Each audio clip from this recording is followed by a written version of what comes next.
নমস্কার সবাইকে ইউটিউব.com অনিরাম চ্যানেলে স্বাগত জানাই। আমি পড়াচ্ছি ডাফেন্ডার টেক ট্রান্সলেশন বই থেকে বেঙ্গলি টু ইংলিশ ট্রান্সলেশন। আর তোমরা দেখছো বা করছো ইংলিশ লার্নিং ক্লাস, সঙ্গে আমি তোমাদের প্রিয় অশোক স্যার।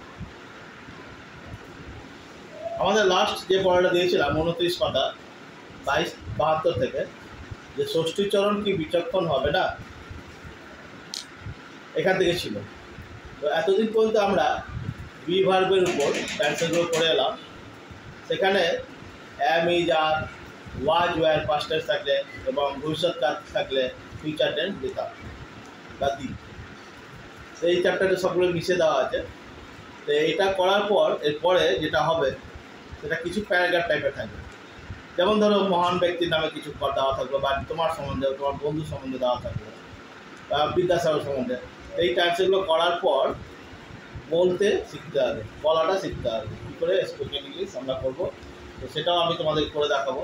আর মাত্র 2 দিন ক্লাস হবে, মানে এই ট্রান্সলেট, তারপরে ওইটা আরম্ভ হবে। তো দেখো এখানে বলা আছে যে ষষ্ঠীচরণ কি বিচক্ষণ হবে না। যদি এখানে সিম্পলভাবে বলা থাকতো যে ষষ্ঠীচরণ বিচক্ষণ হবে, তখন কী করতাম আমরা, যে ষষ্ঠীচরণ উইল বি প্রুডেন্ট বা ডিসকার্ড, যা লেখা আছে দেখাচ্ছি। মানে ইংরেজি সেন্টেন্স করার যে নিয়মটা হতো আর কি, মানে সাবজেক্ট, ভার্ব, অবজেক্ট, সেটাই আমরা দিতাম। কিন্তু জিজ্ঞেস করা থাকে কী হয়, ভার্বটা আগে চলে আসে। তো এখানে কীভাবে হয়েছে বা আমি কীভাবে করেছি চলো দেখাচ্ছি তোমাদেরকে।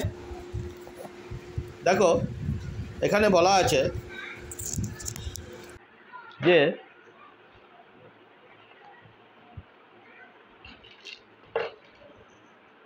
লুকিয়ার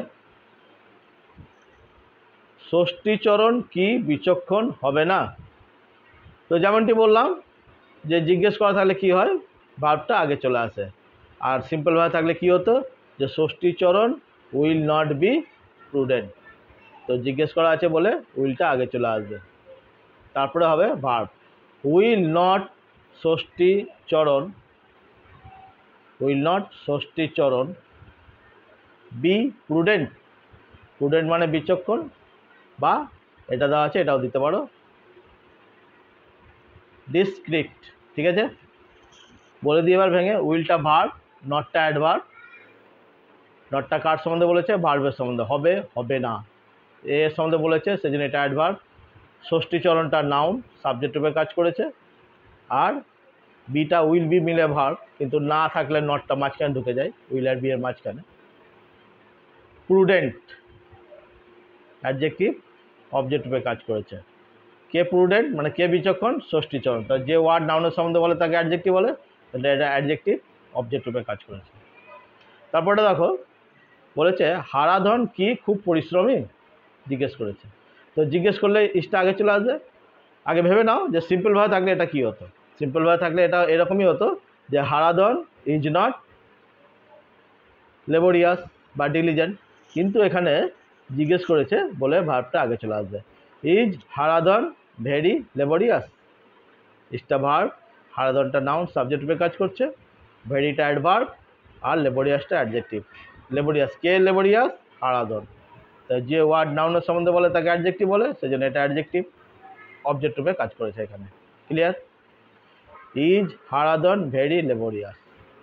তারপর দেখো সঞ্জয় কি দায়িত্বশীল ছিল না। Was not Sanjay responsible. জিজ্ঞেস করা আছে বলে ভার্বটা আগে চলে এসছে, নাও বলা আছে সঙ্গে, সেই জন্য নট হলো, ওয়াজের পরেই নট হলো। ওয়াজটা ভার্ব, নটটা অ্যাডভার্ব। এবার কার সম্বন্ধে বলেছে, সঞ্জয়, সঞ্জয়টা সাবজেক্ট। এবার ছিল না, কি ছিল না সঞ্জয়, না তো দায়িত্বশীল, রেসপন্সিবল, এটা অ্যাডভার্ব। কেন, এ কার সম্বন্ধে বলেছে, ওয়াজের সম্বন্ধে। ছিল না, কি ছিল না, রেসপন্সিবল। তো যে ওয়ার্ড ভার্বের সম্বন্ধে বলে তাকে অ্যাডভার্ব বলে, আমরা জানি। অ্যাডভার্বের কাজ হচ্ছে তিনজনের সম্বন্ধে বলা, তিনটি ওয়ার্ডের সম্বন্ধে বলা, ভার্বের সম্বন্ধে বলা, অ্যাডজেক্টিভের সম্বন্ধে বলা, অ্যাডভার্বের সম্বন্ধে বলা। তো এখানে কার সম্বন্ধে বলেছে, ওয়াজের সম্বন্ধে, ভার্বের সম্বন্ধে। এটা অ্যাডভার্ব, অবজেক্টিভে কাজ করেছে। পরে দেখো এখানে বলেছে যে পিরু কি খুব সক্রিয় নয়। এখানে ছিল বলেছে বলে ওয়াজটা আগে গেছে, এখানে নয় মানে এখনও নয়, প্রেজেন্ট টেন্স, তাহলে ইজটা আগে আসবে, এবং নয় আছে তার জন্য নট হবে। ইজ নট পিরু ভেরি স্মার্ট বা এফিসিয়েন্ট। ক্লিয়ার? এটা অ্যাডভার্ব, এটা অ্যাডজেক্টিভ অবজেক্টিভে কাজ করেছে। পরেরটা দেখো, তাপস ও নির্মল কি আমাদের গর্ব নয়? এখানে দুজন সম্বন্ধে বলেছে, মানে দুটি নাউন, তা সেই জন্য আর হয়ে যাবে, প্লুরাল হলে আর হয়। Are not Tapas and Nirmal our pride. আরটা ভার্ব, নটটা অ্যাডভার্ব, তাপসটা একটা নাউন, নির্মলটা একটা নাউন, দুটো নাউনকে এক করেছে কে? অ্যান্ড। এটা হচ্ছে কনজাংশন। নয়, কি নয়? এটা আমাদের গর্বিত, আমাদের গর্ব, প্রাইডটা গর্ব। ঠিক আছে, তাহলে বোঝা গেল, এইটা দিয়েছিলাম করতে। তো এবার মিলিয়ে নেবে যারা করেছিলে ভালো করে।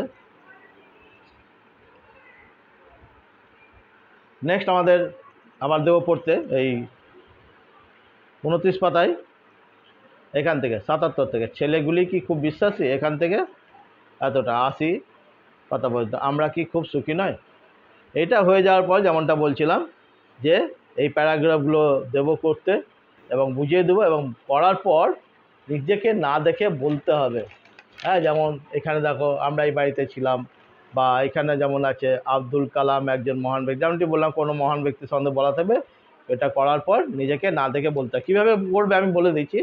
সবচেয়ে ভালো হবে কোনো আয়নার সামনে দাঁড়িয়ে দাঁড়িয়ে যখন প্র্যাকটিস করবে বলবে, হ্যাঁ আমি বলে দেবো, বা ভিডিও করে আমাকে পাঠালেও হবে। ঠিক আছে, তো এইভাবেই তোমরা করতে থাকো টেন্সেসগুলো। আশা করি তোমাদের ভালো লাগছে, আমরা অনেকটা এগিয়ে চলে এসেছি। হ্যাঁ, আমি যেমনটা বলি যে প্র্যাকটিস করতে হবে, প্র্যাকটিস ছাড়া হবে না। শুধু আমার ভিডিওটা দেখলাম, একবার দেখেই করে দিলাম তা নয়। আমার ভিডিওটা দেখার পর একটু 10 মিনিট সময় দেবে, খাতা পেন নিয়ে বসে পড়বে। যারা বই কিনেছো ভালো বই দিয়ে করবে, নাহলে এই বাংলাগুলো লিখে তারপর আবার ইংলিশটা করবে। নিজের চেষ্টা করবে, না পারলে আমার ভিডিওটা বারবার দেখে বুঝে তারপর না দেখে করবে, তারপর মিলিয়ে নেবে। তাহলে দেখবো এইভাবে করতে করতে একদিন আমরা ঠিক পারবো। আমি যেমনটা বলি যে একদিনেই কিছু হয় না, কিন্তু প্র্যাকটিস করলে একদিন নিশ্চয়ই হয়। therefore I say practice make the man perfect. Okay, thank you.